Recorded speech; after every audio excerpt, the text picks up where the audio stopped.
It was Christmas morning. The fire was crackling. Lights twinkled. The smell of cinnamon and ham filled the house. And my daughter, my only child, stood in front of me, arms crossed, eyes cold. "Dad," she said sharply, "you need to apologize to Brandon." I blinked. Brandon, her friend from college, was lounging on the recliner I'd sat in for 40 years, sipping hot cocoa in my favorite mug. "For what?" I asked, still stunned. She rolled her eyes. "You embarrassed him. You were rude." All I'd said, politely mind you, was that it was odd for a guest to bring wine for himself, and nothing for the host. No gift. No Merry Christmas. No handshake. He had just plopped himself down like he owned the place. I didn't yell. I didn't insult. I simply asked if he'd ever been taught basic manners. And now, I was the villain? Brandon gave me a smug grin. "You made the vibe awkward," he said. "You kinda owe me an apology, man." I looked around the room. My ex-wife nodded, with him. My daughter folded her arms tighter. Even my own sister whispered, "Just smooth it over." For the holiday, I felt my throat close. The house I built. The family I loved. And now, on the one day I should have felt like a father, I was being treated like a problem. All because I stood for a little dignity. I cleared my throat and said softly, "Brandon, I won't be apologizing, but you should consider learning what respect looks like." That was it. But I didn't know then that this simple moment, this refusal, would be the first domino in a quiet war. One where silence would speak louder than rage. Let me ask you something. What happens when the father everyone expects to stay silent finally doesn't? The next morning, the house was quiet. Too quiet. No one said good morning. My daughter walked past me in the kitchen like I was invisible. Brandon had stayed the night, apparently. His shoes were by the door, his laugh echoing from the hallway. In my home, I poured my coffee slowly. No one offered to make it, they used to. But something had shifted now. I overheard them whispering at the table. "Sheesh, your dad's really intense," Brandon said. My daughter giggled. "He's just stuck in his old ways," she whispered back. "He thinks respect is still earned." Still earned. Imagine that. To them, respect wasn't something you proved. It was something you demanded, loudly, shamelessly, and without earning a drop of it. I quietly stepped outside. The snow crunched beneath my slippers. The cold didn't sting, not like the silence did. For decades, I had been the rock, the driver, the bill payer, the shoulder, the late-night call. But now, I was just the old man who hurt someone's feelings. All because I didn't bow. Brandon walked out back and found me sitting on the porch. "You know," he said, "it takes real maturity to admit when you're wrong." I looked at him. He wore a $300 coat, drove here in my daughter's car, slept in my guest room, ate my food, drank my wine, and thought I owed him an apology? I didn't reply, just stared ahead as snowflakes danced across the porch. That night, I quietly packed up a small bag, wallet, watch, my late wife's photo, and a notebook. No one noticed I was gone. Not that night. But 3 days later, when something happened, something only I could fix, they came knocking. And by then, my silence had found its own voice. Because you see, when a man who's always been there simply stops showing up, it echoes in every corner of the life he built. I stayed in a quiet roadside inn. No luxury. No plans. Just peace. The kind that doesn't need to raise its voice to be heard. 3 days passed. Then the phone began ringing. First, it was my daughter. Then my ex-wife. Then Brandon, of all people. I didn't answer. Not out of spite, but because I had nothing left to explain. That morning, I sat by the window, writing in my notebook. Just memories, reflections, the kind you forget when you're too busy being useful. Then came the knock. It was cold, persistent. I opened the door. My daughter stood there, cheeks flushed, coat half-zipped, eyes darting. "Dad," she said, almost out of breath. "We need your help." I didn't speak, just stepped aside. She came in, holding her phone like it was a lifeline. Brandon had taken her car. Hadn't come back for 2 days. The rent wasn't paid. She didn't know he'd used her credit card, maxed it. He said you'd cover it, she mumbled. I looked at her, and for the first time really saw her. Not as my little girl. Not as the teen who once cried over scraped knees.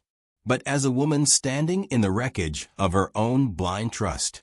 She waited, expected me to pull out my wallet, to fix it, rescue her, like I always had.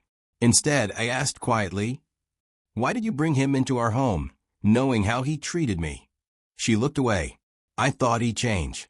"But you changed instead," I said. "You started treating me like I didn't matter, like I was an obstacle." Her silence was answer enough. I poured her tea, sat across from her. She finally whispered, "I'm sorry."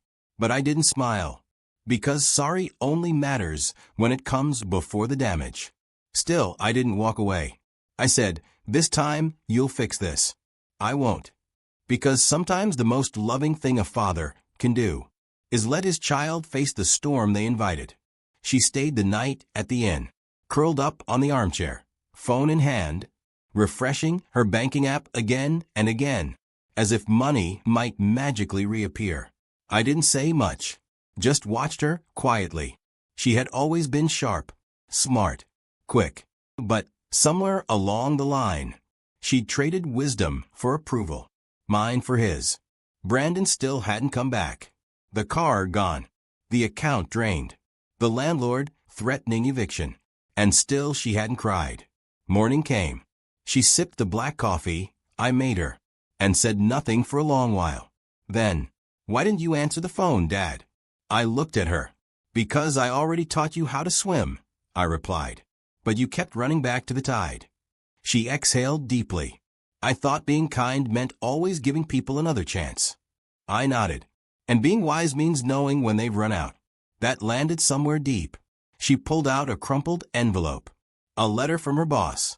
Apparently, Brandon had shown up at her office, claiming to be her husband, trying to access her benefits. The look in her eyes? That was the moment she finally saw the rot beneath the charm. She whispered, "He made me feel needed." I said, "You were never supposed to be needed. You were supposed to be valued." She finally broke. Not loud, not dramatic, just one silent tear down her cheek, like a child waking from a long, confusing dream. And I realized, all those years I spent shielding her, maybe I should have let her fall a little sooner, so she'd learn how to stand. But it wasn't too late. She looked at me and said, "Can I come home?" And I answered, "That depends." "On what?" she asked softly. "On whether you're coming home, or just looking for another place to hide." We drove back that afternoon. The snow had turned to slush, the kind that soaks your shoes before you even step fully in. But we didn't say much. Sometimes, silence between father and daughter isn't distance, it's healing. When we pulled into the driveway, her eyes lingered on the porch, on the chair where Brandon used to sit, the place where he mocked me with borrowed confidence. I unlocked the door, let her walk in first, but I stayed on the threshold. Inside, the house felt different. Not just the mess. Piles of laundry, unopened bills, an empty wine bottle on the counter. But the energy, like it had inhaled someone else's presence for too long, and finally exhaled. She turned to me. "I didn't know he'd do all this," she whispered. But that wasn't true. She had known. She just hadn't wanted to know. She picked up a broken frame from the floor. A photo of us, years ago, when her mother still smiled, when birthdays were homemade, and Christmas felt like home. Tears welled again. Not because of Brandon, but because she had helped let someone like him rewrite our home story. "I can fix this," she said. I replied, "No. You can rebuild, but you can't unburn." She understood. That night, I didn't stay. I left her with the house. She needed to sit with the silence she'd once handed to me.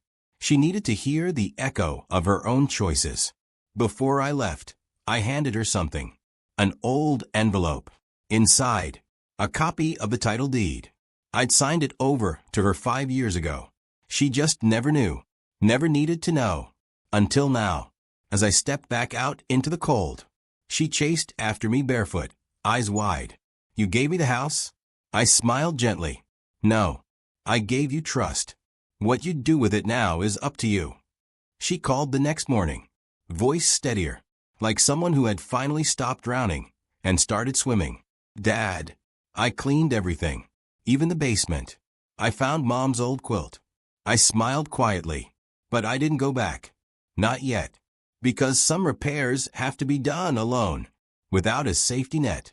Over the next few days, she kept updating me. Cut off Brandon's access to her accounts. Spoke to HR. Even filed a police report about the car. She was stepping into her own name again. And for once, not asking anyone to hold the door open for her. Then came Christmas Eve again. A full week since the disaster. She asked if I'd join her for dinner. I'll cook everything, she promised. No guests. Just us. I hesitated. Not because I doubted her effort, but because I wasn't sure if she wanted her father back, or just the feeling of security that used to come with me. Still, I went. The house was warm, smelled like rosemary and roasted potatoes. The same recipe her mother used to make. She greeted me at the door, in slippers, flour on her cheek. Inside, the living room looked like it used to. Clean, gentle, safe. We sat. We ate. Talked about nothing and everything. At one point, she pulled out a journal. Brandon's, left behind in a drawer. She handed it to me. He wrote things about you, she said. Mocked you. Said you were easy to manipulate. Called you outdated. I didn't open it. I just placed it in the fireplace. Watched the flames curl around his pages like a long-awaited ending. She looked at me, confused. You don't want to read what he thought? I shook my head. I care more about what you see in me than what he saw in the mirror. Because sometimes the real victory isn't proving someone wrong. It's being too healed to even need to. The fire crackled softly. Brandon's journal turned to ash, letter by letter. Every insult, every manipulation, every mockery, gone without a word. My daughter didn't speak for a while, just stared at the flames, as if watching her former self disappear with them. Then she said, I let him twist me into someone I don't even recognize. I didn't interrupt, didn't comfort, because sometimes the truth needs space to echo. She continued, I saw you as controlling, only because he needed me to. I stopped asking why, because it was easier to blame you than admit I was lost. I nodded gently, not with judgment, but the kind of understanding only age can offer. Then came the knock. She flinched. I didn't. She opened the door, slowly. Brandon stood there, disheveled, fake grin, and behind him a tow truck driver and a ticket officer. Apparently, he'd crashed her car into someone else's, then abandoned it. Gave her name to the officer, her address, her number, and now the consequences were at the door. He tried to charm his way in, said things like, Come on, babe, it's the holidays. Don't be dramatic. You know your dad's just filling your head again. That was the moment I saw it, the shift in her eyes. No more confusion, no more fear, just clarity. She turned to the officer. This man is not my partner. He took my car without consent. Here's the signed police report. Her voice? Steady, calm, firm. The officer nodded. The tow truck left. And Brandon? He stood on the porch, stunned, as the door slowly shut in his face. No yelling, no scene, just a silence that sounded like freedom. She turned to me. You were right, but you never said I told you so. Why? I smiled faintly. Because I wasn't waiting to be right, sweetheart. I was waiting for you to be ready. She closed the door. Not with a slam, but the kind of finality that doesn't need noise to be heard. Outside, Brandon stood dumbfounded, shoes half sunk in melting snow, watching the warmth slip away from his reach. He knocked once, then again, but this time, she didn't answer. She didn't need to. I watched her walk back to the table, not rushed, not shaken. She picked up the plates we hadn't yet cleared, like it was just another evening. But something in her posture had changed. A quiet dignity had returned. She said, almost casually, He never liked Christmas. Said it was a fake holiday for old people and feelings. I chuckled, sipping my tea. Maybe that's why he couldn't handle being in a house built on both. We cleared the table together. No music. No distractions. Just the clinking of dishes and the kind of stillness that only comes after the storm has passed. Then, without warning, she pulled out a gift. It wasn't wrapped perfectly. Just brown paper and twine. Simple. Honest. I bought this last year, she said, but never gave it. I didn't think you'd want it. Inside, a leather-bound journal. The same make I'd used all my life. Embossed on the cover, in small, golden letters. For Dad, so your stories don't go unheard. My throat tightened. I hadn't cried in years. But something about those 6 words unraveled everything I'd been holding in. I didn't say, thank you.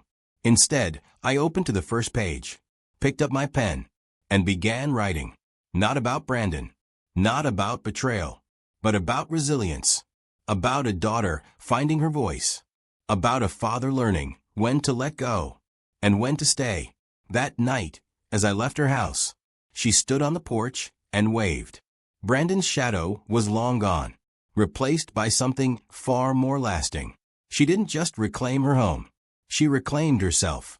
And I got my daughter back, not the girl I raised, but the woman she chose to become. No revenge. No punishment. Just a quiet return of balance. Sometimes, poetic justice doesn't roar. It whispers.